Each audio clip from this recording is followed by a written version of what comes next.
Bon, très bien, on va pouvoir commencer. Donc, bonjour à tous et à toutes. Bienvenue pour la conférence inaugurale du Bureau des médias, avec notre invité Jean-Pierre Baume, sur le thème Enjeux contemporains du journalisme et des nouveaux canaux de diffusion de l'information. Donc, bonjour Jean-Pierre Baume, merci encore d'être présent avec nous aujourd'hui. C'est un plaisir de vous recevoir, et avant de commencer cette conférence, de poser quelques questions, nous allons rapidement revenir sur votre carrière et sur les points importants de celle-ci. Depuis 2011, vous dirigez Le Monde des livres, rubrique hebdomadaire du journal Le Monde, et avant ça, vous étiez chroniqueur chez France Culture jusqu'en 1999, puis de nouveau en 2000, pour ensuite partir chez France TV, avant de rejoindre définitivement Le Monde, donc en 2009. En plus de votre carrière de journaliste, vous avez écrit plusieurs essais comme Un silence religieux, la gauche face au djihadisme, La religion des faibles, ce que le djihadisme dit de nous aujourd'hui, et Le courage de la violence en 2021, donc ouvrage qui va particulièrement nous intéresser aujourd'hui. Donc, on va donc revenir sur votre carrière de journaliste, tout d'abord, et on va donc revenir sur cet essai pour comprendre les enjeux actuels du journalisme, des nouveaux canaux de diffusion, donc notamment des réseaux sociaux que ici l'on connaît tous, et de la nuance, donc terme que vous appréciez particulièrement, pour voir ce qu'ils peuvent apporter à cela. Donc, premièrement, la première question sera donc par rapport à cette semaine de rentrée qui se passe, cette rentrée littéraire qui se passe au Monde des livres, et donc on aimerait savoir quel est votre rôle en fait aujourd'hui au Monde des livres. Ouf. Bon, merci beaucoup pour votre invitation, pour votre présentation. Bonjour à toutes et à tous, merci d'être là. Vous m'entendez? Oui. C'est beau ici, hein. J'étais venu il y a 2-3 ans, il y a 3-4 ans pour parler à Sciences Po. C'était pas ici, c'était beaucoup moins beau là, c'est vraiment quel luxe. J'espère vous profiter. Alors quel est mon rôle au Monde des livres? Moi je suis chef, donc je ne fais pas grand chose, c'est comme je dis souvent les chefs qui foutent rien. Vous savez, en fait vous avez dit c'est une rubrique hebdomadaire. C'est vrai que le Monde des livres c'est un supplément qui est construit vraiment comme un supplément et qui a une place un peu particulière parce que finalement ça a toujours été à la fois quelque chose un peu marginal, un peu périphérique, parce qu'on n'est pas au cœur de l'actualité tous les jours, on n'est pas sur l'Ukraine, Gaza, l'assassinat aux États-Unis, etc. Et en même temps, ça a toujours été un peu comme une vitrine, c'est-à-dire que le cœur du lectorat du Monde est hyper attaché aux livres en général, et donc à ceux qui traitent des livres. Et donc par exemple, quand des gens, aussi bien en bien qu'en mal, le Monde des livres a toujours été à une place un peu particulière. Et par exemple, vous n'étiez pas né, mais il y a très longtemps, il y avait eu un livre qui avait fait tomber la direction du Monde de l'époque. C'était la direction du Monde, c'était à l'époque, c'était Louis Plenel qui a fondé ensuite Mediapart, que vous connaissez sans doute. Et ce livre s'appelait La face cachée du monde. C'était un livre qui était vraiment une sorte de missile comme ça qui avait été envoyé contre le journal. Et Louis Plenel avait parlé d'un attentat contre le monde. Et dans ce livre, ils avaient senti l'obligation, la nécessité de faire un chapitre entier sur le monde des livres. Il n'y avait pas un chapitre sur le service de société ou le service politique. Ils avaient senti que pour toucher le monde au cœur, il fallait aussi taper le monde des livres.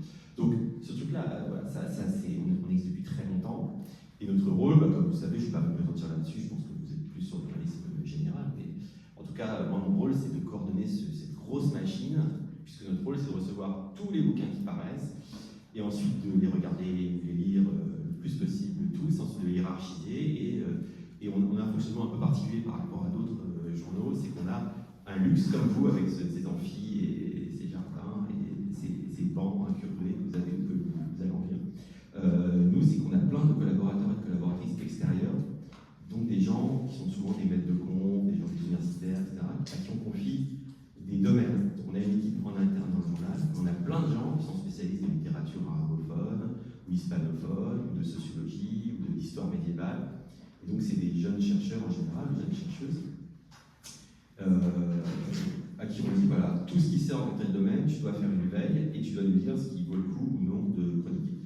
Le plaisir étant qu'on peut les culpabiliser, parce que c'est un plaisir dont il ne faut jamais se priver, et que quand on loupe un bouquin très important dans un domaine, on peut leur dire c'est ta faute, etc., ce qui n'est pas leur kiff.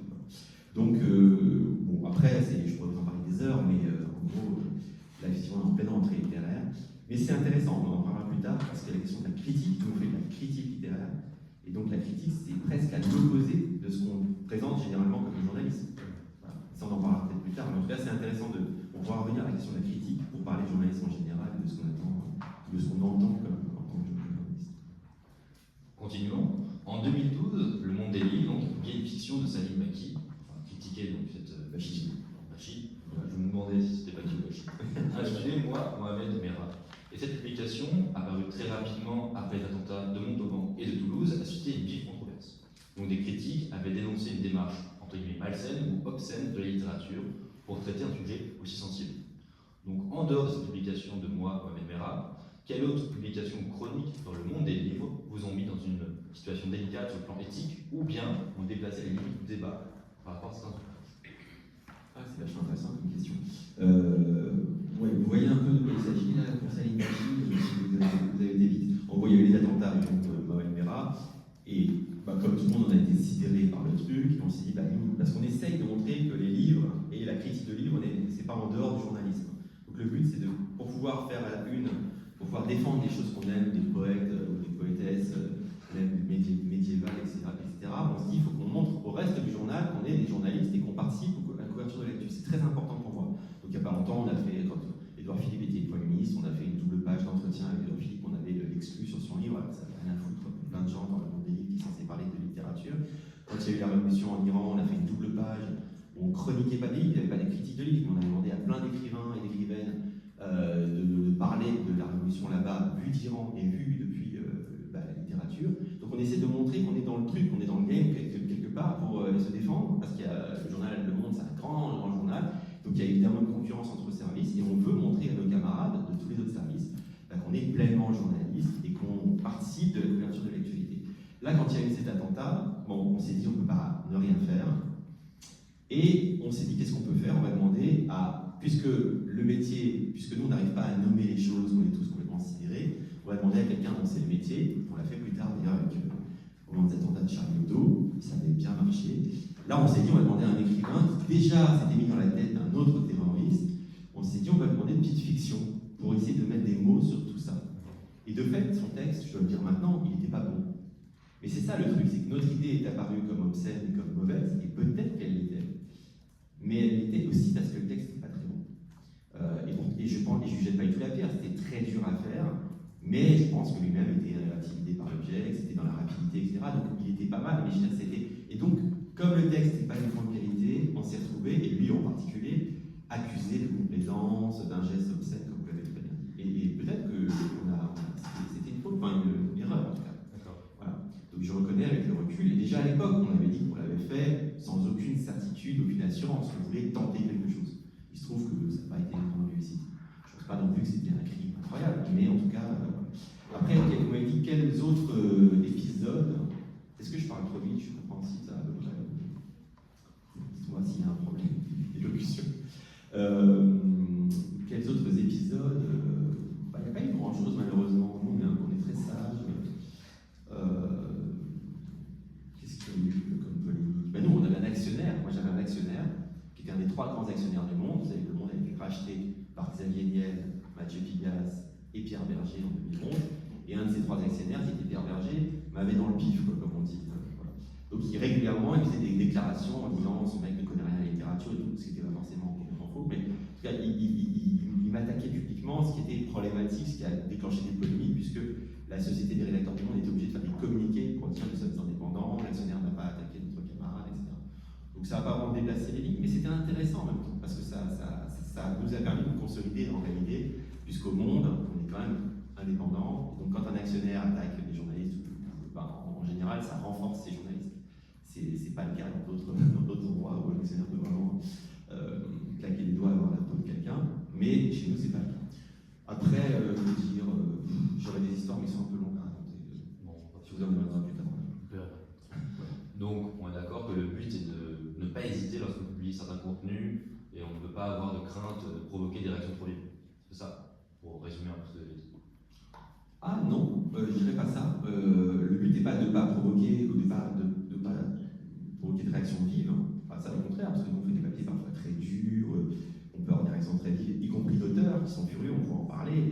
Et la question de comment on réagit quand on prend une critique négative dans un journal, aujourd'hui, par rapport à il y a 15 ans, elle est très intéressante, du point de vue de la radicalisation des esprits, de la violence qui monte, etc.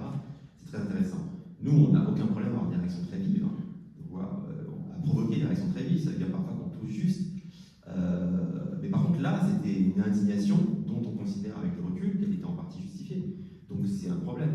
Mais sur le moment, au contraire, un supplément littéraire ou un journal littéraire, parce qu'on n'est pas toutes les semaines, en fait, on est tous les jours maintenant, puisque c'est Internet et qu'on a une construction d'un supplément, mais en fait, tous les jours, on va pouvoir faire des papiers sur le net. On est aujourd'hui tout à fait web first, comme on dit. Donc le monde des livres est tout le temps, tous les jours, à chaque seconde. Là, je vais faire mon téléphone, pour me la jouer un peu, mais je suis permanent, je suis censé, si jamais on m'appelle, à réagir, c'est parce qu'on n'est pas toutes les semaines, vraiment tous les jours. Donc non, on n'a aucun problème à susciter des réactions, y compris dures, hostiles, vives, mais il ne faut pas que ce soit pour de mauvaises raisons. Si on déconne, il faut l'admettre, c'est autre chose. D'accord, très bien. Merci à vous. Mais donc, dernière question à propos du monde des livres. Sur quels critères vous allez vous baser donc, pour sélectionner les ouvrages et donc pour les critiquer? Parce qu'il y a plein de rubriques, enfin, plein de petits thèmes dans le monde des livres. Et donc, quels sont les critères en fait? Comment choisissez-vous? En fait, critères d'exigence, je ne sais pas comment dire, comme vous, je comprends, on ne donne pas à lire ce qu'il y a de plus nul. Nous, on est censé donner au lecteur aussi ce qu'il y a de meilleur. Ce qui se passe, c'est que par exemple, je ferai une petite distinction entre les essais, entre la non-fiction et les romans. Il y a un problème? Non, c'était. Ça va. Il faut qu'il appuie sur le micro. Il y a un bouton. Non. Voilà. Je ferai une différence entre les romans et les essais. Parce que vous savez, vous lisez en tant qu'élève de Sciences Po, vous lisez des essais, des études de sociologie, des essais politiques, etc. En fait, un mauvais livre de sociologie, c'est un mauvais livre de sociologie, c'est objectif. Vraiment, c'est basé sur des critères objectifs. C'est-à-dire que les notes sont mal foutues, que le truc est mal foutu, que c'est mal argumenté, que l'auteur ne va pas citer ses sources, que c'est l'enquête est foireuse. Enfin, on peut très bien prouver, par A plus B, qu'un livre de sociologie est mauvais. Un roman, évidemment, on va toujours dire ah oui, mais et moi ça m'a. Alors, je pense qu'il y a des critères objectifs pour dire qu'un livre est nullissime en tant que roman, mais il y a aussi à un certain niveau d'exigence, ça m'est arrivé de trouver un roman mauvais, en tout cas qui ne me touche pas, qui ne m'émeut pas, alors que des camarades à moi trouvaient ça magnifique. Donc, sur la littérature, c'est un peu autre chose. Sur les essais, on a toute une équipe, comme je vous ai dit, dans tous les domaines qui vont jauger les choses et qui vont globalement privilégier les bons livres, mais parfois aussi chroniquer des mauvais livres, quand c'est des livres très attendus par des gens, par des auteurs très connus, et qu'on veut prévenir le lecteur que c'est nul, voilà, parce que ça arrive souvent, ça. Et c'est un geste de plus en plus difficile à faire, parce qu'en fait, de moins en moins de journaux le font. Donc très souvent, maintenant, on fait un entretien avec l'auteur qui raconte son truc, et on ne va pas dire, mais par ailleurs, le livre est nul. Or, en fait, c'est très important de le dire. Sur les romans, c'est autre chose, on va avoir plusieurs personnes qui vont dire tel roman, et quand quelqu'un l'a aimé, que quelqu'un d'autre l'a pas aimé, on va plutôt privilégier la personne qui l'a aimé. Sauf si on considère que c'est du marketing, que ça n'a rien à voir avec la littérature. En fait, nous, on considère qu'un geste littéraire peut se repérer quand même assez facilement. Et ça ne veut pas dire forcément que la personne ne vend beaucoup ou ne vend pas. Il y a des auteurs qui vendent beaucoup. Par exemple, Amélie Nothomb, elle vend beaucoup, elle est très populaire. On lui a confié une chronique, on a toujours soutenu ses livres, plus ou moins, il y a des livres qu'on a moins. Mais on considère que son geste est littéraire, que son impulsion est littéraire. Il y a d'autres auteurs qui vendent beaucoup, dont on considère qu'ils sont avec un tableau Excel, qui cochent toutes les cases, et que le truc est purement marketing. Et ça, pour le coup, on ne les traite pas, on n'en dit pas du bien. Merci pour vos réponses. Alors, vous dites, on le sait, vous êtes au cœur de la littérature aujourd'hui, et vous commandez, critiquez tout un tas d'œuvres littéraires depuis des années. On voudrait donc vous poser un chiffre à commenter. Selon les chiffres de 2024 du Centre national du livre, un jeune sur 5 ne lit jamais dans le cadre de ses loisirs. Des résultats dits peu surprenants car les chiffres étaient déjà alarmants en 2022, selon Régine Achondo, la présidente du Centre national du livre. Comment redonner aujourd'hui aux jeunes l'envie de lire, le goût de la lecture? Et est-ce qu'il y a une perdition de votre métier un peu qui est celui de la littérature ou du livre papier? Ouais, j'en sais rien du tout, franchement. Oui, c'est sûr qu'il y a une mutation. Nous-mêmes, moi-même, j'ai beau être un très vieux monsieur, je suis quand même très branché sur les réseaux sociaux, sur Internet, etc. Et moi-même, dans ces métiers, quand je dois lire un livre, je prends mon téléphone, je le fous à l'autre bout de mon appartement, pour ne pas être rattrapé par Twitter ou par autre chose. Je vois bien à quel point on est alpagué, on est harponné par les réseaux sociaux, par tout un tas de trucs qui nous divertissent et qui nous empêchent de nous concentrer sur un texte, un vrai texte. Donc, moi, je sais pas, c'est vraiment, j'ai pas de propos très intéressants là-dessus. Pour moi, c'est vraiment, on verra bien qui verra le dernier. C'est-à-dire, je considère que oui, le livre comme civilisation, parce que c'est pas seulement un objet, c'est toute une civilisation. Toute l'organisation de votre lieu ici, l'IEP, c'est la façon dont enseignent, la façon dont leur héritage, la courbe de leur espace mental, elle est liée à leur pratique du livre. Donc quelque part, on pourrait presque montrer que l'organisation presque physique du lieu et de votre vie est liée à un certain moment de la culture et de la civilisation qui est celui du livre. Peut-être que ce moment est terminé, c'est pas du tout impossible.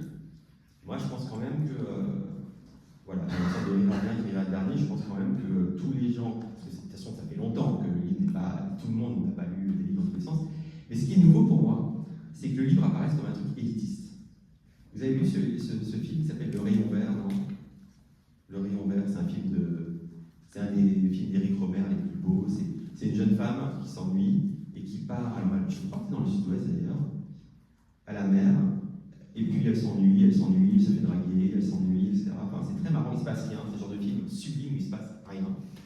Et c'est un des plus grands films d'Éric Rohmer, qui est un des plus grands cinéastes français. Et il y a un moment vraiment génial, donc ils sont de milieux assez populaires tous dans le film, et tout à la fin, elle s'en va, elle est à la gare, elle a son sac, elle va se casser, enfin elle va partir. Elle est à la gare, je pense, je sais plus, peut-être dans la Guignon, je sais plus, bon, bref. Et là, il y a un jeune homme qui la voit, il se regarde, ils ont l'air de se plaire, etc. Il vient vers elle, il commence à lui parler, et elle lui dit: qu'est-ce que tu lis? Il dit: je lis Tolstoï, ou l'idiot de ceux qui, je sais pas, un livre vraiment qui apparaît comme aujourd'hui ultra prise de tête, hyper compliqué, enfin, les gens disent: ah, Tolstoï. Voilà. Mais en fait, lui, et elle lui dit: toi tu fais quoi? Il dit: moi je suis apprenti menuisier, mais j'ai un patron en ce moment, il est pas très cool, etc. Et donc, aujourd'hui ça apparaît complètement dingo, c'est que les gens diraient: ah bon, mais c'est pas vraisemblable, le mec il est apprenti menuisier, est-ce qu'il vraiment il lit de ce ski dans la gare? Mais en fait, oui. Et en fait, très longtemps, le livre le plus exigeant, le plus, si vous prenez les militants socialistes, les militantes socialistes, communistes ou d'autres partis d'ailleurs, jusqu'à il y a encore pas très longtemps, quelle que soit leur classe sociale, ils lisaient énormément de livres. Et évidemment, ils avaient le livre à l'horizon parce que pour leur combat, pour leur vie, pour nourrir leur existence, pour s'inventer eux-mêmes, pour traverser les contradictions de leur passé, de leur famille, de ce que vous voulez. Donc c'est vrai qu'aujourd'hui, un des trucs vraiment flippants, enfin inquiétants, c'est que le livre, y compris chez les journalistes, apparaît beaucoup comme un truc élitiste. Et c'est en fait une sorte de mépris social. Parce qu'en fait, c'est l'idée que les gens qui viennent du milieu populaire n'auraient pas accès à ça, que c'est trop bien pour eux, etc. En fait, pas du tout. Pendant très longtemps, voilà, et moi j'en ai rencontré plein, des gens qui sont ouvriers, qui avaient lu plus de romans et plus de romans exigeants que moi, et ça, quand j'étais plus jeune. Donc pour moi, ça c'est un énorme problème. Et je pense que, de ce point de vue, tout un milieu culturel élitiste, vraiment, participe de la fin du livre en imposant, en diffusant l'idée que le livre c'est un truc de bourgeois, ou un truc de gens bien, ou un truc de gens qui ont fait beaucoup d'études, ou de gens qui ont du temps. Alors en fait, le livre, toute la mémoire du livre et la mémoire de ceux qui ont lu des livres prouvent que, quelle que soit l'origine sociale, l'origine ethnique, tout ce que vous voulez, c'est un moyen incroyablement subversif de se construire. Je termine avec une anecdote qui va vous paraître un peu foireuse ou édifiante, mais il y a quelques années, j'étais avec un philosophe. D'ailleurs, je raconte cette histoire, je crois que moi, je me souviens plus. Et j'étais avec un philosophe qui était une espèce de vedette américaine, qui s'appelle Jacques Derrida, qui remplissait les stades aux États-Unis, qui était un grand philosophe français. Et on avait fait une sorte de tournée comme ça dans différentes villes. Et on s'était retrouvés, je crois, à Montpellier. Il y avait une immense salle avec 600 personnes, plus jeunes, et on avait présenté son livre de l'époque. C'était juste après, c'était quelques années après le 11 septembre. Et là, à la fin, il y a une jeune femme qui est intervenue qui a dit: mais monsieur Derrida, ça a l'air super votre bouquin, mais le problème, c'est qu'il y a beaucoup de combats à mener. Moi, je suis militante politique, je me bats pour la justice, etc. Et le problème, c'est que votre livre, il va finir comme tous les autres livres, il va finir sur une vieille étagère poussiéreuse. Et là, Derrida a repris la parole, et il a laissé quelques secondes comme ça. C'était assez beau, parce que c'était quelques secondes interminables, en fait. Il a dit: écoutez, mademoiselle, on disait encore mademoiselle à l'époque. Il a dit: écoutez, mademoiselle, je suis d'accord avec vous, il y a beaucoup de combats à mener. D'ailleurs, moi, je me suis battu contre la peine de mort. J'ai soutenu Mandela en Afrique du Sud, j'ai fait plein de choses, etc. Mais je voudrais vous convaincre d'une chose, mademoiselle, c'est qu'il n'y a pas de combat politique plus urgent que la lutte pour la défense des vieilles étagères poussiéreuses. C'est en fait des livres. Et je pense que c'est des trucs, c'est des cycles. Je pense que c'est des cycles. Alors, soit c'est mort, c'est possible, on verra. Soit c'est des cycles, et il y aura une espèce de retour de hype et de force, parce que, en fait, c'est tout un monde, et c'est un rapport au monde. C'est pas seulement un objet, un roman, machin. C'est tout un monde qui vous permet de vous construire et de vous battre, vous construire intellectuellement, humainement, sentimentalement, mais aussi de vous battre politiquement et d'avancer dans la vie et d'aller à la rencontre des choses. Est-ce que ça a été remplacé par Netflix ou par TikTok? qui s'en emparent, qui s'en emparent pas. Mais même autour de moi, je vois les gens, alors moi mes enfants ont une résistance totale au livre, parce qu'évidemment c'est une résistance aussi totale à moi. Donc et pour eux le livre c'est l'enfer pour l'instant, voilà, je comprends très bien. Mais je connais des gens dont les parents, des enfants dont les parents ne sont pas du tout dans le livre, qui s'emparent des livres aussi pour emmerder leurs parents quelque part, en tout cas pour se construire. Donc on verra. Moi je pense que voilà, c'est pas le jeu n'est pas fini, et la partie n'est pas finie. On comprend très bien que le support du livre est très important pour vous, qu'il est séculaire et c'est même une institution, et c'est clair, qu'on apprend avec tous les jours. Mais aujourd'hui, même les chaînes d'information continue sont dépassées. Les jeunes s'informent principalement via les réseaux sociaux, où les médias s'installent d'ailleurs de plus en plus. Le monde est d'ailleurs très présent et propose divers formats sur les réseaux sociaux. Et vous voyez même le monde des livres aujourd'hui se renouvelle tous les jours sur sa plateforme numérique. Qu'est-ce que pour vous cette digitalisation de l'information et ce transfert, encore une fois, des canaux vers un canal traditionnel pour une époque vers aujourd'hui les réseaux sociaux, qu'est-ce qui dit des idées qui circulent aujourd'hui chez les jeunes, de la vitesse de l'information et de prise en compte de cette dernière? Bah, du coup, je ne sais rien, je suis désolé, je suis très décevant. J'aurais du mal à affirmer des choses en tout cas. C'est-à-dire que. Est-ce que par exemple ça prend la place du livre, ça prend la tête, ça c'est sûr. Ça prend la tête, ça nous prend la tête aussi. Et donc, forcément, oui, le livre, mais c'est pas seulement les réseaux sociaux, il y a aussi Netflix, plein de choses qui viennent en concurrence, et il y a voilà, plein de gens, plein de grands écrivains, même de grands sportifs de soulevé qui vous racontent qu'ils ont été sauvés par le livre parce qu'ils s'ennuyaient. La question de l'ennui est un truc hyper important. Il y a plein de philosophes, d'écrivains, etc., qui disent qu'ils n'auraient jamais fait ce qu'ils ont fait dans des grandes œuvres mondialement connues si ce n'était pas emmerdé. La question de l'ennui est super importante. Et effectivement, est-ce qu'on a encore le droit à l'ennui? La possibilité même de s'ennuyer aujourd'hui, c'est pas sûr. Les réseaux sociaux, moi je trouve quelque part, il y a du bon aussi. Enfin, j'en parle beaucoup dans le courage de la nuance. Moi, quand j'ai commencé sur Twitter, je me suis inscrit sur Twitter à l'origine, et à un moment donné, j'étais très investi, maintenant je suis quasiment plus. Je trouvais que c'était super quand même. C'est-à-dire que je trouvais qu'il y avait une sorte, pour plein de raisons, parce qu'on rencontrait justement, comme avec le livre, les livres ont permis à plein de gens qui n'étaient pas doués à se rencontrer, de se rencontrer, depuis toujours. Twitter aussi, ou les réseaux sociaux en général, ou Instagram, ou ce que vous voulez, ou Snapchat, il y a plein de réseaux sociaux comme ça qui permettent aux gens de se rencontrer, de fréquenter d'autres milieux que les leurs, et d'avoir d'autres vies que les leurs aussi. Donc je trouve ça super. Et au début sur Twitter, moi-même, je rencontrais des gens avec lesquels je n'étais pas d'accord, qui pouvaient reculer sur leurs idées, qui pouvaient me faire reculer sur telle ou telle conviction. Donc je trouvais ça super. Et puis par ailleurs, il y a un effet de veille. Moi je trouve ce qui est bien avec, par rapport au journalisme, pour le coup, c'est que quand même, aujourd'hui, on est tous sous surveillance. Si moi je raconte quelque chose de faux dans mon journal, normalement, dans la minute, je vais me prendre petite. Voilà, il y a un mot pour dire ça, une petite vague de critiques, de shitstorm, pour dire maintenant vous déconnez complètement, vous êtes à la ramasse, c'est mauvais ce que vous racontez, on fait plus confiance. Donc ça c'est bien, je trouve ça super. Après, on voit bien tous les défauts, et on voit bien notamment que le problème c'est que par exemple des journaux comme Le Monde, des journaux comme ça, ont quand même toute une charte éthique avec des lecteurs qui sont en veille, qui peuvent les remettre à leur place. Évidemment que quand quelqu'un comme Elon Musk arrive et change entièrement l'algorithme, d'un claquement de doigts, tout d'un coup il peut favoriser tout un tas de choses, des idéologies politiques en particulier. Twitter par exemple aujourd'hui, très clairement, moi j'ai vu le moment de ce changement d'algorithme, où tout d'un coup les gens que je suivais avant, qui m'intéressaient parce qu'ils n'étaient pas d'accord avec moi, disparaissaient de ma timeline, quoi. Et puis je me retrouvais qu'avec des gens qui étaient d'accord avec moi. Donc tout d'un coup, il a appuyé sur un bouton, il a fait en sorte qu'on soit nourri, qu'on soit toujours caressé dans le sens du poil, et qu'on soit nourri par notre propre connerie, quoi, quelque part.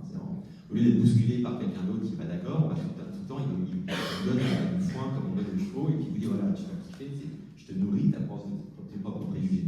Et le fait, il y a un effet addictif, etc. Donc ça, la différence, c'est que les journaux aussi pouvaient manipuler, ou peuvent manipuler encore, mais disons que le mécanisme là d'avoir un propriétaire, un milliardaire qui peut appuyer sur un bouton et changer complètement la façon de faire et notre façon de lire, les messages qui nous arrivent, c'est quand même un danger terrible. Donc pour moi, encore aujourd'hui, il y a du bon, du mauvais. Est-ce que ça, effectivement, sur Twitter, et j'en parle beaucoup dans mon livre sur la nuance, on a bien vu le moment où Twitter était un lieu de débat, un lieu où on pouvait rencontrer des gens qui n'étaient pas d'accord, comme je disais tout à l'heure, et à un moment donné, le moment où c'est devenu un accélérateur de haine, de préjugés, de bêtises, et où tout était tout en fait pour radicaliser la radicalité déjà présente.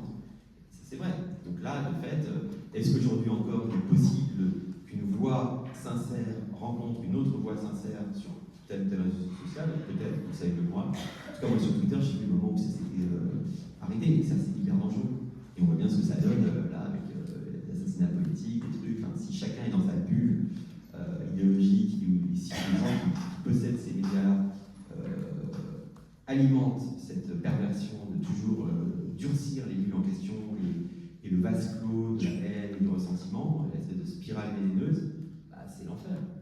Mais à nouveau, bah, il y a d'autres moyens, et ça va tourner, parce que même les réseaux sociaux, avec des Facebook qui étaient tellement dominants, bah, ça bouge aussi, ça bouge. Peut-être que bientôt, tout ça sera aussi balayé par un autre truc qui sera lui-même plus démocratique, plus doux, plus nuancé, plus je sais pas quoi. Enfin, c'est intéressant, ça va très très vite. Alors, évoquons à présent la question de la journalité, la responsabilité des journalistes, des rédacteurs en chef et des directeurs de médias, ou pour quand même pas des actionnaires. Donc en 2017, à une époque où sans doute X était plus un espèce de débat clair et moins passionné, on va dire qu'aujourd'hui, ou moins toxique, vous avez critiqué les journalistes qui avaient décidé de rester à la Maison-Blanche, à la conférence de presse de Donald Trump, malgré l'interdiction ou la censure de plusieurs journaux et de plusieurs intervenants. Cet été, lors des universités d'été de la France Insoumise, un journaliste du Monde s'est d'ailleurs vu refuser l'entrée. Pensez-vous que les autres journalistes n'auraient pas dû s'y rendre? Et quelle est la limite de l'engagement d'un journaliste sur le terrain physique ou terrain physique ou moral? Ah, ouais, ça c'est quoi encore une autre question. Oui, moi je pense que tout le monde aurait dû se barrer, ça c'est sûr. Je pense que tout le monde aurait dû. Ça c'est sûr. Mais c'est. Oui, je me souviens pas, j'avais fait ça sur la Maison Blanche. Donc, oui, bien sûr.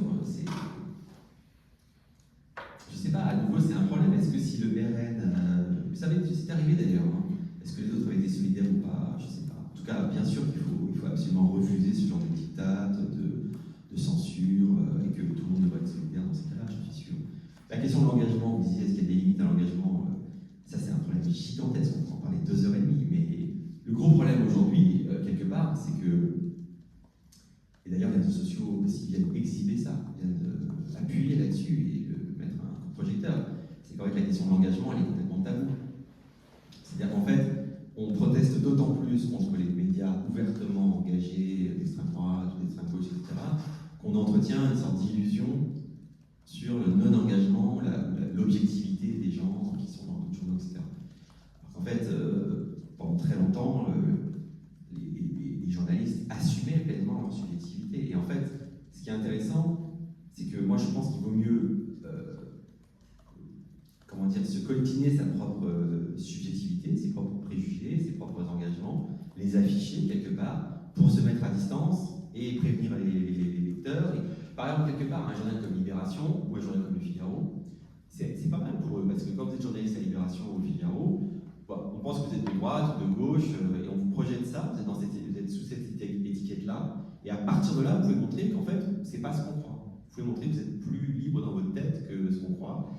Par exemple, un journal comme Le Monde ou d'autres journaux comme ça, c'est difficile parce qu'on entretient une espèce d'idée qu'on est vraiment neutre, qu'on est objectif, etc. Mais ça, c'est très compliqué parce que bien sûr qu'on a un corps, chaque journaliste du Monde ou d'autres journaux comme La Croix ou je sais pas, ou New York Times, ils ont des corps, ils ont des émotions, ils ont évidemment des idées, ils ont des opinions, et bien sûr, là aussi ils peuvent essayer de les mettre à distance et de ne pas les investir dans le papier. Mais pour ça, je pense qu'il vaut mieux assumer les choses et remettre ces idées à leur place que de faire comme si on n'en avait pas du tout.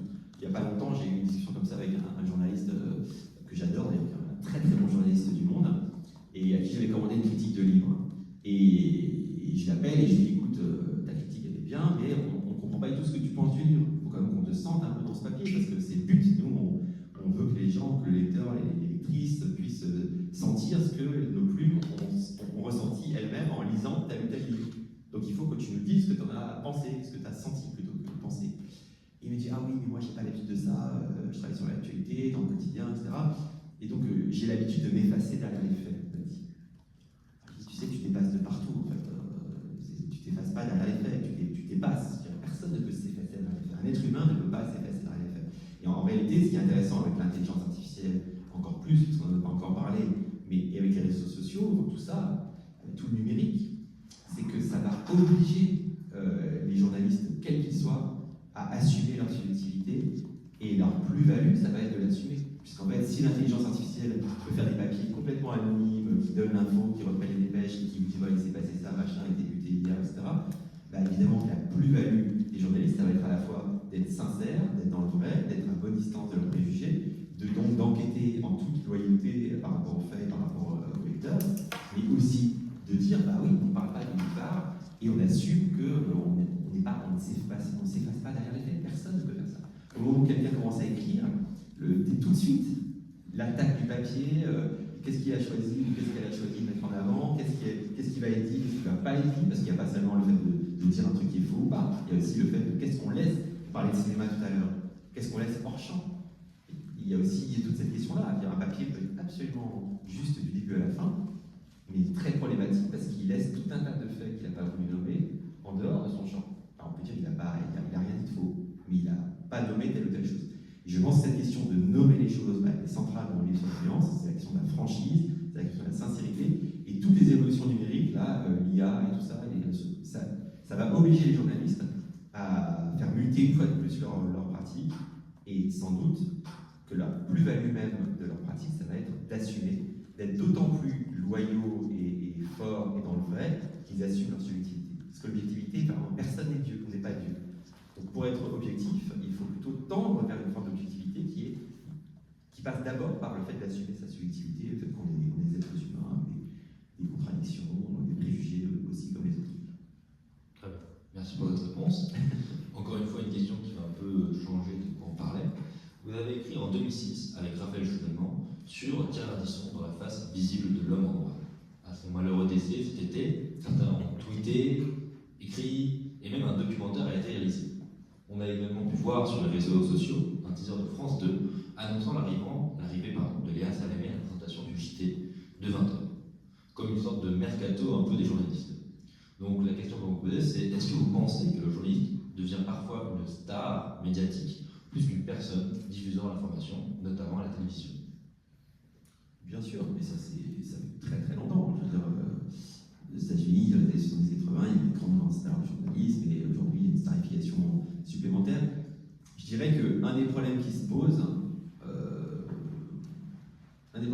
aujourd'hui, c'est par exemple sur les plateaux de télévision, le triomphe de l'éditocrate, comme on dit, ou de certains journalistes, et d'ailleurs pour moi, parce que j'y vais pas mal, par rapport à des experts, à des intellectuels, à des gens qui bossent, à des universitaires, à des profs de Sciences Po Bordeaux ou à d'autres. C'est vrai que ça, c'est un petit problème. Mais la starification en tant que telle, elle est problématique si elle vient entamer la qualité du travail, ça c'est sûr.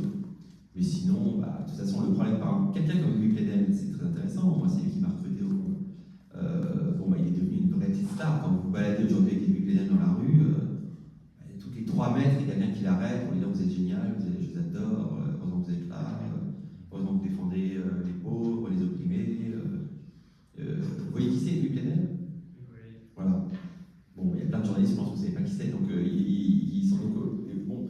Et ce qui est intéressant, c'est qu'il a aussi beaucoup changé d'image. Donc quelque part, on pourrait dire, lui, il vous dirait sans doute, bon, c'est un peu bizarre d'avoir cette notoriété, et en même temps, ça me permet de défendre ma conception de journaliste, ça me permet de défendre Mediapart, ça me permet de défendre une certaine idée de journalisme, etc., et puis aussi des idées politiques, tout ça. Donc, bon, ça dépend complètement de quoi on parle. Si c'est pour défendre une certaine conception de journalisme, et d'ailleurs, je ne suis pas forcément que des points d'accord avec qui du PNL, loin de là, mais disons que c'est autre chose. Si c'est pour défendre quelque chose qui n'a rien à voir avec le journalisme, au nom du journalisme, vous voyez, quelqu'un qui serait une star du journalisme alors que cette personne ferait tout autre chose que du journalisme, au sens d'une quête d'information, d'une quête de vérité loyale et pertinente, etc., ça c'est beaucoup plus problématique. Si les gens sont identifiés comme des stars du journalisme alors qu'ils enterrent le journalisme à longueur de journée, là c'est très problématique.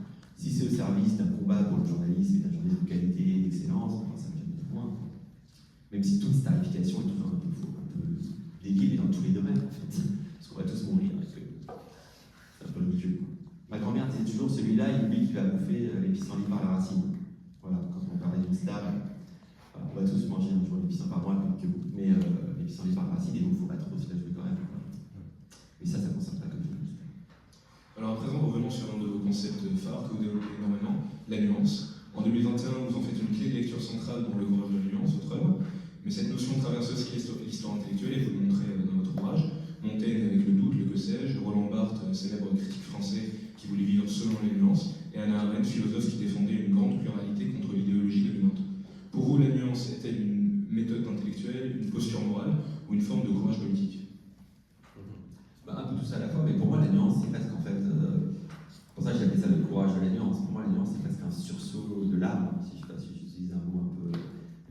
ouais, c'est presque un sursaut.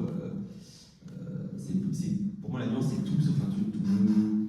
Je dirais peut-être maintenant oui, peut-être maintenant, peut-être, on verra plus tard, etc. Un truc modéré. J'essaie de me dire que dans une situation comme aujourd'hui, aussi dure, aussi violente, aussi radicale, la nuance, justement, c'est la vraie radicalité. Voilà. Je dis souvent, dans le brouhaha des évidences, il n'y a rien de plus radical que la nuance. C'est-à-dire qu'au moment où il y a des blocs d'idéologie comme ça qui se figent, au moment où les réseaux sociaux deviennent des espèces d'accélérateurs, où chacun est dans sa meute, de haine, etc., tout d'un coup, quelqu'un qui va dire mais moi, je vais avoir la force, je me tiens à cette discipline de nommer les choses dans leurs contradictions, de nommer le réel dans sa pluralité, dans ses différentes couleurs. Je refuse de décrire les choses en noir et blanc, quitte à mettre à dos les fanatiques de toutes les couleurs. En fait, c'est quelqu'un qui est super subversif aujourd'hui. Je dis pas du tout que c'est moi. Je dis que quiconque fait ça aujourd'hui se fout tout le monde à dos. Et tous les gens que j'ai pris comme exemple dans ce livre sont des gens qui étaient tout seuls. Parce qu'en fait, il n'y a rien de plus confortable. On voit bien sur Twitter, sur n'importe quel réseau social, il n'y a rien de plus confortable que de s'installer dans sa petite meute et de passer ses journées à haïr les autres et à les pourchasser, numériquement ou physiquement. C'est un plaisir. Et puis c'est facile. Donc voilà, le truc difficile, c'est tout d'un coup de se retourner contre soi-même, de se dire qu'est-ce que je suis en train de faire là, je suis une espèce de conformisme grégaire, dégueulasse et violent.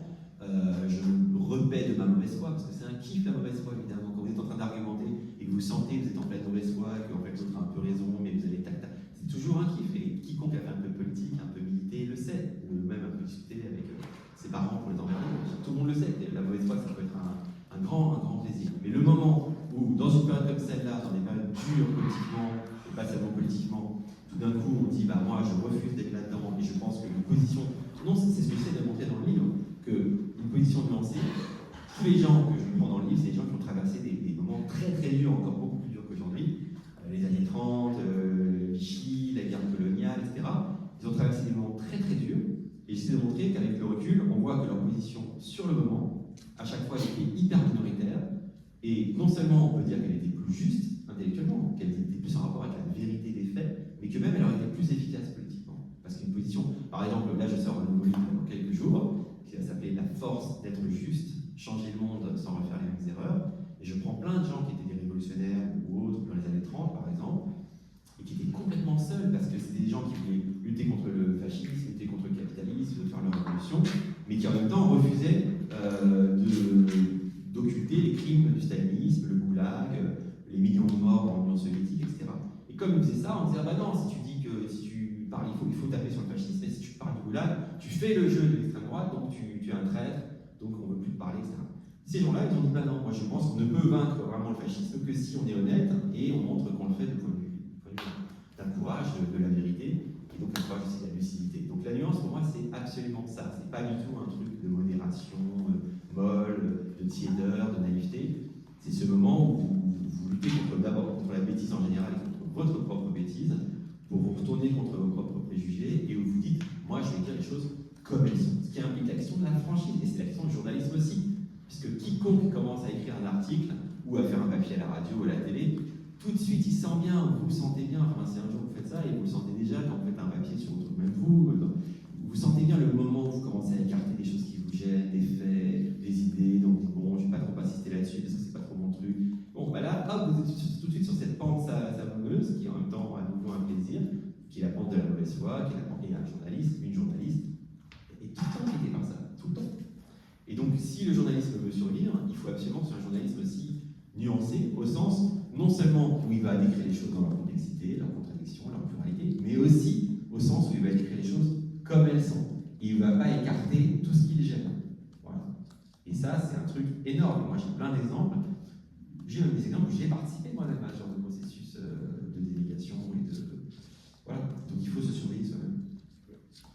Pour analyser un petit peu tous les acteurs qui font ce non-choix de l'alliance, enfin l'alliance d'après vous, pas la mollesse ou la passivité, on pourrait utiliser ou revoir le penseur donc Roland Barthes qui, à travers le célèbre métaphore, oppose la brique, les discours fermés à la bouffée, la parole ouverte.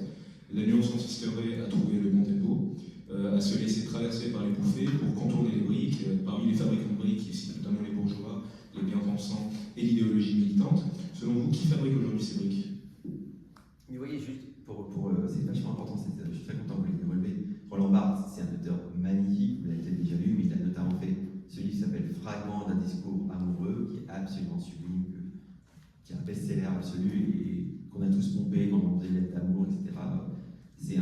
absolument génial. Il prend des figures comme ça, de l'attente, les larmes, c'est toutes les figures de l'amour, et c'est absolument magnifique. Et donc Roland Barthes, c'est quelqu'un d'incroyablement sensible. Effectivement, je me suis amusé à construire ce truc qu'il ne fait pas lui, hein, mais il oppose la brique, comme vous avez dit, en tant que figure de l'idéologie, du stéréotype, du slogan, totalement figé sur lui-même et soudé, comme ça, cohérent. Et la bouffée, et effectivement, le discours de la bouffée, c'est le discours amoureux. J'ai écrit dans le fragment du discours amoureux, la bouffée de langage. Le moment où vous vacillez, vous êtes complètement dans ce délire amoureux, vous ne savez pas tout ce que vous racontez, mais au moins vous êtes sincère, et vous êtes dans l'émotion, et vous êtes derrière vos mots. Aujourd'hui, qui fabrique ces briques, mais peut-être moi-même, tout le monde en fait. Le problème, c'est qu'on a une période de radicalisation où tout le monde se fabrique ces petites briques à longueur de journée, et où ceux qui où la bouffée amoureuse et la bouffée politique aussi devient rare. Et c'est pour ça que j'ai commencé le livre par une citation d'Albert Camus qui disait « Nous étouffons parmi les gens qui croient avoir absolument raison ». Donc aujourd'hui, je pense qu'un des grands problèmes, c'est que tout le monde pense que c'est l'autre qui fabrique des briques. Voilà. Et je pense que moi, j'appartiens par exemple à une famille de gauche, je travaille dans un journal plutôt de gauche, je suis dans un milieu, mes amis, tout le monde est de gauche autour de moi. Je pense qu'une des faiblesses de tout ça, c'est que ces gens qui croient que c'est toujours les autres qui fabriquent des briques. Il faut se méfier de ses propres briques. C'est très important. Je ne dis pas du tout qu'il n'y en a pas ailleurs. Hein. Il y a des grosses briques bien dangereuses aussi qui viennent d'autres familles politiques. Mais il y a cette espèce de... Je pense que... Et là, à nouveau, ça me rejoint ce qu'on disait. Je pense qu'à l'époque des réseaux sociaux, de l'IA, etc., c'est totalement vain, totalement foireux de penser qu'on va pouvoir maintenir cette hégémonie du discours qui dit que les autres font des briques et pas nous. Quel que soit le parti qui le dit, quel que soit le journal, là, pour le coup. Là maintenant, c'est mobile et on voit bien, par exemple, c'était intéressant là, ce qui s'est passé avec l'affaire Thomas Legrand, Patrick Cohen.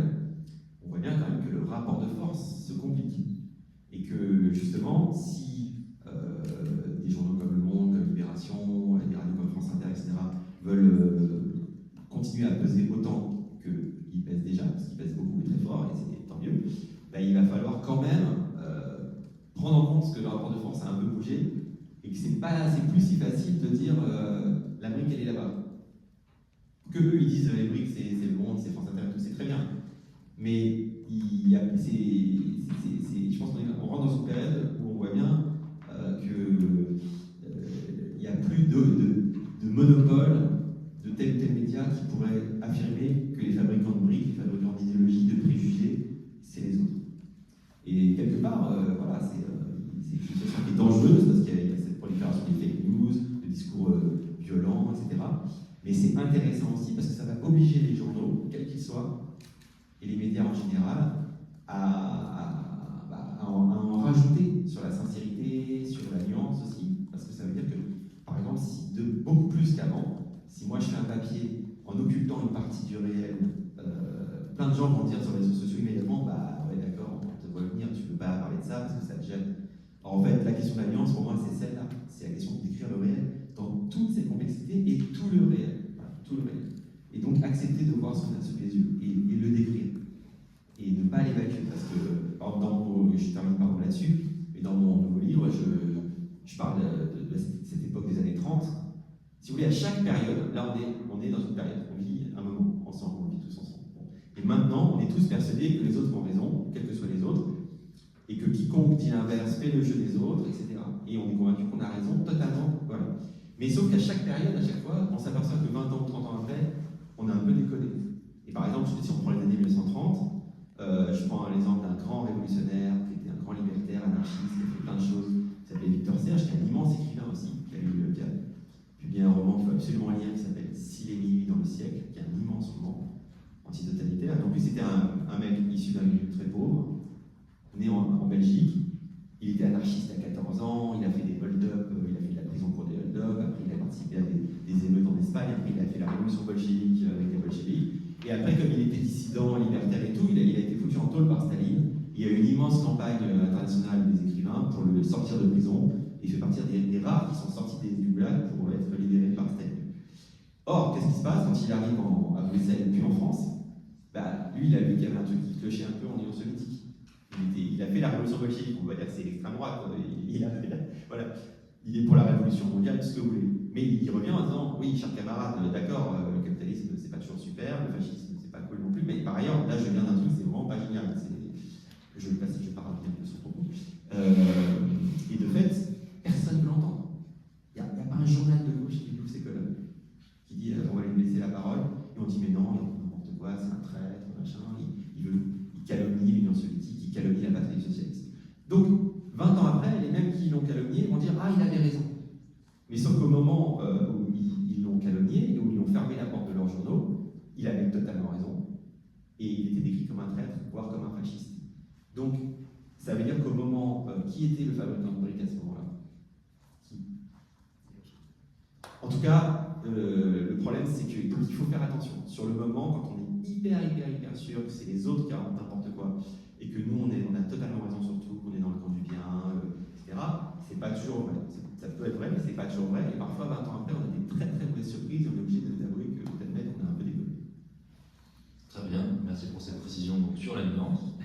Mais pourtant, certains combats, donc même s'ils étaient justes ou non, ont été menés sans nuance. Et donc dans une radicalité qui était assumée. Par exemple, les femmes, les minorités raciales, bien les minorités sexuelles ont en commun l'expérience de la lutte pour l'acquisition de leurs droits au travers de multiples méthodes jugées radicales. Donc, peut-on encore faire preuve de nuance, comme vous le dites, lorsque l'urgence s'impose dans la lutte? Merci pour cette question. C'est complètement le sujet de mon livre, parce que j'appelle ça « Changer le monde sans refaire les mêmes erreurs », c'est le sous-titre. Donc, je m'adresse dans ce livre à un jeune de 19 ans que j'ai rencontré dans le train, qui est très militant politique, etc. Et donc, je lui dis « Bah oui, super, il y a 1000 raisons de vouloir changer le monde et même d'être très en colère contre le monde tel qu'il est, mais après, on n'est peut-être pas obligé de recommencer toujours les mêmes conneries, quoi. » Et donc, moi, je ne suis pas du tout contre une forme de radicalité. Je dis, et même, je dis que la nuance, c'est la vraie radicalité. C'est-à-dire, je pense que une des petites leçons, le problème, c'est qu'en fait, apparemment, aucune leçon ne se transmet jamais. Je dis ça dans les enseignements, c'est embêtant. Mais peut-être qu'une leçon scolaire, je sais pas comment dire, une leçon de sociologie, une leçon de sciences politiques peut se transmettre. Mais une leçon de l'histoire, apparemment, ça se transmet difficilement. On a quand même tout le XXe siècle qui nous prouve absolument que quand on veut changer le monde radicalement, quelle que soit la cause, et qu'on le fait en sacrifiant la vérité, en écartant tout ce qui nous gêne politiquement, etc., en fait, ça finit dans un bain de sang total. On a quand même tout le XXe siècle qui nous prouve. Donc moi, je pense qu'on peut être absolument... mais peut-être que c'est un discours complètement vain et foireux et voué au néant. Mais je pense qu'il n'y a pas d'autre possibilité. Je pense que quelqu'un aujourd'hui qui vous dirait « Je veux complètement changer la condition des femmes, je veux complètement faire triompher la cause écologique, je veux complètement renverser le capitalisme », et qui ne le ferait pas de façon radicalement nuancée, c'est-à-dire en décrivant le réel dans sa complexité, en admettant qu'il a fait une erreur quand il a fait une erreur, en ne masquant pas les faits quand il les gêne, en n'occultant pas une vérité quand elle l'encombre, etc. Quelqu'un qui ne fait pas ça, en fait, sa cause, il peut avoir des grands moments de bonheur dans la radicalité, dans la lutte, et abattre des ennemis, et peut-être tuer plein de gens, peut-être voilà, ça peut être un plaisir comme un autre, mais en tout cas, sa cause ne triomphera pas. Sa cause pour la justice, si votre cause c'est l'espérance de mort, oui, les djihadistes par exemple, bon, j'ai beaucoup bossé sur eux, vraiment, ils souhaitent la mort, pour eux, pour les autres, etc. Ils veulent propulser, accélérer notre basculement dans une autre dimension qui, eux, pour eux, est paradisiaque, etc. Bon, ça, c'est autre chose. Si votre espérance, c'est l'espérance de vie, qui conserve le monde tel qu'il est, et que vous voulez le changer, que ce soit du point de vue du féminisme ou de l'écologie ou n'importe quoi, en fait, je pense que toute démarche qui serait radicale, mais non radicalement nuancée, c'est-à-dire tout simplement qui serait mensongère, qui occulterait les faits. C'est ce que Orwell, par exemple, qui était un grand journaliste, d'ailleurs Victor Serge, je vous ai cité, c'était un grand journaliste. C'est un grand journaliste libertaire. Il a écrit quand il avait 15-16 ans, il signait le Rétif, c'était son pseudo, le Rétif. Et donc, il y a des grands journalistes comme ça. Orwell, c'est quelqu'un qui disait que pendant la guerre d'Espagne, comme vous savez, il s'est battu les armes à la main pendant la guerre d'Espagne. On ne peut pas dire qu'il se battait pareil. Il n'était pas radical, il se battait, il avait un fusil à la main justement pour vaincre le fascisme en Espagne, contre les franquistes. Mais il ne supportait pas, il a fait un livre magnifique, que je vous exhorte à lire aussi si vous ne l'avez pas déjà lu, qui s'appelle Hommage à la Catalogne, qui est sublime, qui est son reportage de guerre, enfin son témoignage pendant la guerre, pour dire, oui, je me bats contre les franquistes, je me bats contre le fascisme, mais il n'est pas question que je nie les crimes commis par mes camarades, les assassinats arbitraires de prêtres, les destructions d'églises et les mensonges massifs en fer forgé de la presse communiste, etc. Donc il dénonce ça, et donc il se fait traiter de fasciste immédiatement. Et Eh ben, je pense que la position d'Orwell, c'était la seule position juste qui pouvait faire en sorte que sa cause à lui, qui était une cause pour un socialisme démocratique, triomphe. Ben, il n'a pas triomphé le socialisme démocratique, il n'a pas triomphé du tout le socialisme, et ça a été un bain de sang, et d'ailleurs, Franco a gagné. Donc, c'est peut-être très naïf, mais je pense que c'est un pari à la fois hyper difficile, mais qui est le seul tenable. D'ailleurs, c'est ce que je développe dans mon nouveau livre. Je ne dis pas du tout, moi j'ai été élevé par une mère féministe très radicale qui m'a fait lire les tracts des féministes des années 70, très radicaux et tout. Mais par exemple, elles avaient beaucoup d'humour. Vous voyez, les féministes des années 70, elles avaient beaucoup d'humour. Et rien que ça, c'est déjà un accès à la nuance. Quand vous êtes dans l'ironie, vous ne pouvez pas être complètement dans la brique. La brique, il n'y a pas d'humour. Les gens qui sont vraiment dans la brique comme ça, dans la connerie, en en massive comme ça, de l'idéologie. Les gens, il y a rarement de l'ironie. C'est pas très fin. Les féministes des années 70, leurs tracts, ils sont hyper drôles. Mais ça ne veut pas dire qu'elles ne se battent pas. Ça ne veut pas dire qu'elles d'ailleurs, elles ont fait avancer les choses très bien. Mais pour moi, par exemple, c'est un exemple. Enfin, par exemple, c'est un exemple. C'est une sorte de modèle. Qu'est-ce que ce serait un combat radical, très radical, qui dirait, pour triompher, il ne faut jamais perdre de vue l'humour. Il faut toujours qu'on ait une petite pointe d'humour dans notre combat. Bah, déjà, ça serait super. D'accord, très bien. Mais alors, lorsque l'on voit des situations de guerre au Proche-Orient ou bien en Ukraine, comment est-ce qu'on peut se dire, je comprends très bien ce que vous voulez dire, donc il faut être nuancé à chaque fois, mais comment est-ce qu'on peut être nuancé dans ces temps de guerre? Par exemple, les militaires sont obligés de cacher la vérité pour pouvoir faire des actions, ou bien nous, en tant que citoyens, on va essayer de ne pas être nuancé pour essayer de faire entendre nos voix. Donc comment être nuancé en temps de guerre lorsque une urgence vraiment radicale s'impose, et où c'est des vies qui sont en jeu? Oui, mais je sais pas comment. Alors, ça, effectivement, une armée, alors, vous savez qu'une armée démocratique, moi je m'occupe d'un forum qui s'appelle le Forum Philo Le Monde Le Mans, qui est un peu au petit bébé, j'organise chaque année au Mans, et chaque année il y a un thème. L'année dernière, c'était où il y a 1000 personnes dans la salle, enfin, c'est plein de lycéens, enfin, c'est chouette. Et l'année dernière, c'était l'ennemi, chaque année il y a un thème. Ça s'appelait Jamais sans l'ennemi, point d'interrogation. Et j'ai fait la séance conclusive, d'ailleurs, on publie les actes, ça va être publié bientôt en folio, là, j'ai découvert, la collection folio. Je suis en train de regarder les épreuves, enfin j'ai presque fini. Et si j'ai fait la séance de conclusion avec le général Lecointre, qui était le chef d'état-major jusqu'à il y a encore 1 ou 2 ans, je ne sais plus. Lui, il vous dirait, alors je ne sais pas comment ça se passe sur le terrain, mais il vous dirait qu'une armée démocratique, quelque part, doit être une armée nuancée, c'est-à-dire au sens où elle ne doit pas mentir. Évidemment, vous allez enfumer peut-être. Oui, l'ennemi, ça c'est sûr, l'ennemi, il y a des questions du leurre, mais elle va quand même affirmer il ne faut pas mentir aux populations, il ne faut pas décrire le réel autrement qu'il est. Et d'ailleurs, par exemple, je vais vous donner un exemple. Ah oui, j'ai un exemple, en vous écoutant, je pensais à des choses. 2 exemples. Raymond Aron, vous avez étudié Raymond Aron ou pas du tout? Un petit peu, voilà. Bon, Raymond Aron, on a croisé Yves Deslois là, en arrivant, Yves Deslois, il connaît bien Raymond Aron. Raymond Aron, c'était un jeune socialiste, pacifiste, etc. À la veille de la guerre en 1939, il est encore tout jeune, il fait une conférence et il dit cette phrase, il dit « Je crois à la victoire finale des démocraties, mais à une condition, c'est qu'elles le veuillent. » Là on est en 1939, donc les démocraties à ce moment-là sont assez mal barrées. Et qu'elles le veuillent, c'est-à-dire que lui, il considère que le doute, la nuance, justement, qui est au cœur du régime démocratique, non seulement va être une force intellectuelle, mais va être une force militaire. Ça va permettre aux démocraties de vaincre en dernière instance, à nouveau, qui ira bien dernier. Et lui, qu'est-ce qu'il fait? Il se barre à Londres, et on lui confie, De Gaulle lui confie la rédaction en chef d'un journal, La France Libre. Et il dit, encore aujourd'hui, les gens disent que ce journal est une source hyper intéressante, parce que pendant la guerre, c'est un journal qui était pourtant un journal de guerre, qui était un journal de gaulliste, donc c'était la guerre. Il a dit, moi je voulais que même pendant cette période, on ne raconte pas de crack. Dans mon journal, on ne racontait pas de bobards, il n'y avait pas de propagande, on était dans un truc, on était dans la propagande au sens où on défendait la démocratie, on voulait le triomphe de la démocratie, on ne s'en cachait pas. Mais c'est hyper intéressant. Et de la même manière, Germaine Tillon, qui était une grande anthropologue, etc., elle aussi a dit pendant la guerre, il fallait notre force c'était de ne pas raconter, notre force c'était de ne pas prendre les gens pour des cons en fait, c'est ça aussi, c'est de s'adresser à la population et à ceux qui vous soutiennent en disant c'est pas pas 3 ans d'âge mental, on va pas les manipuler comme des. Voilà. Donc je pense qu'en réalité, aussi bien quand on est journaliste que quand on est politique, d'ailleurs, vous savez que Orwell, dans mon livre sur la nuance, je raconte une scène qui est une scène de guerre, qui est une scène sur la nuance presque illustrée, où à un moment donné, Orwell se retrouve un fusil à la main, il s'ennuie, il a des poux, il a froid, c'est l'enfer, ils ont des fusils tout pourris, enfin c'est l'horreur. Et donc ils se battent très très peu en fait. Et à un moment donné, il voit un ennemi qui passe dans son champ de vision, un soldat franquiste qui passe dans son champ de vision. Donc il le met en joue, il dit ah enfin je vais pouvoir buter un fasciste. Et là, il voit que le mec perd son pantalon. Et donc c'est une scène que je trouve magnifique parce qu'il dit moi je suis venu ici pour tuer des fascistes, je suis pas venu ici pour abattre un mec qui perd son pantalon. Et donc il baisse son fusil. Et quelque part c'est ça aussi le rapport à la nuance. Et pourtant il est en train de se battre, c'est la guerre. Donc je dis pas que c'est possible tous les jours, mais après il y a quand même des manières différentes de faire la guerre, des manières différentes de se battre, les armes à la main ou dans la propagande.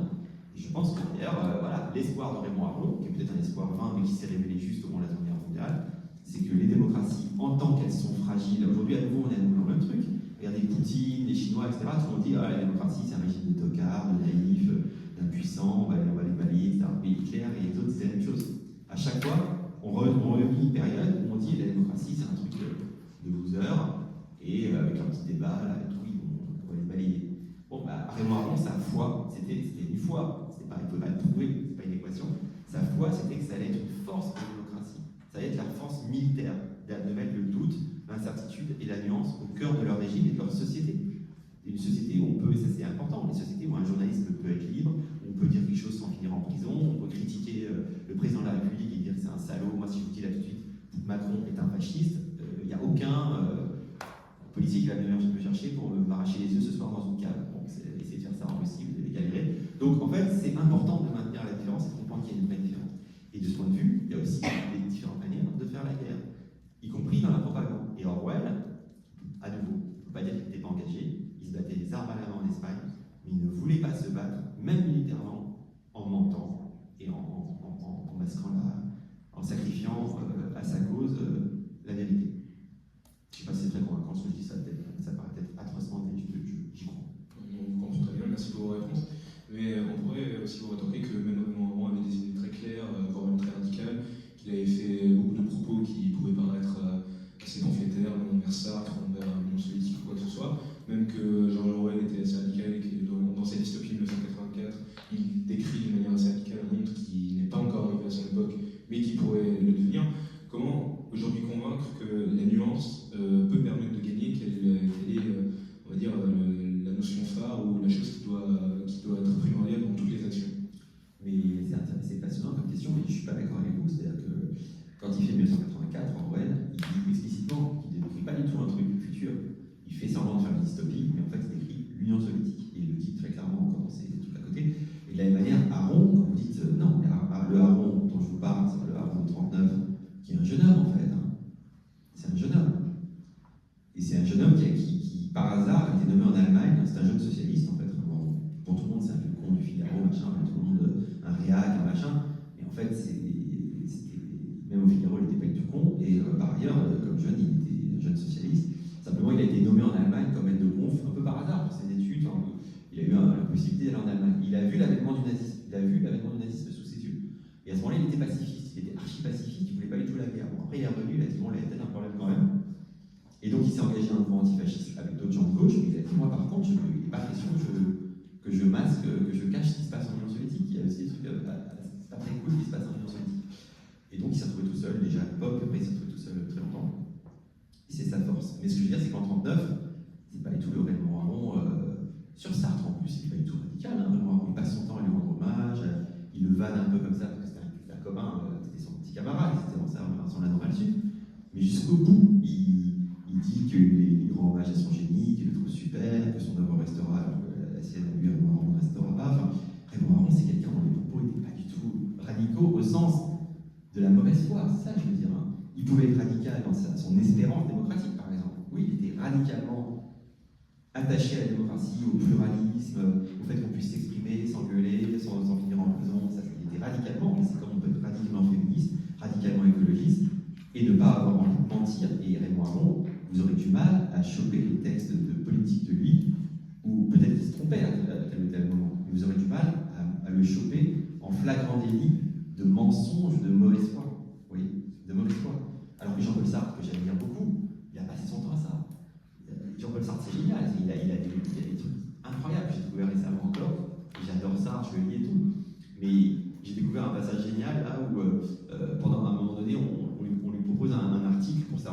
moderne, d'un philosophe antitotalitaire super qui s'appelle Claude Lefort. Et on lui propose un article. Et donc, cet article, non, je ne veux pas, etc., je ne veux pas le publier. Et 20 ans après, on me dit, mais quand même, vous avez complètement déconné de ne pas avoir publié, vous aviez tort de ne pas publier cet article. Il dit, oui, j'avais tort, mais j'avais raison d'avoir tort. Voilà. Donc en fait, il a poussé le truc très très loin. C'est-à-dire que même quand il reconnaissait qu'il avait tort, il a affirmé qu'il avait raison d'avoir tort. Ben ça, vous aurez du mal à choper vraiment avant disant ce genre de choses. La mauvaise foi qui a dépassé, on va dire, la nuance pour Jean-Paul Sartre. Pardon? La mauvaise foi qui a dépassé, on va dire, pour Jean-Paul Sartre le devoir de nuance. En tout cas, de toute façon, oui, Sartre, c'était pas tellement la nuance, c'est une œuvre magnifique, littérairement. Si vous n'avez pas lu les mots, il faut absolument le lire. C'est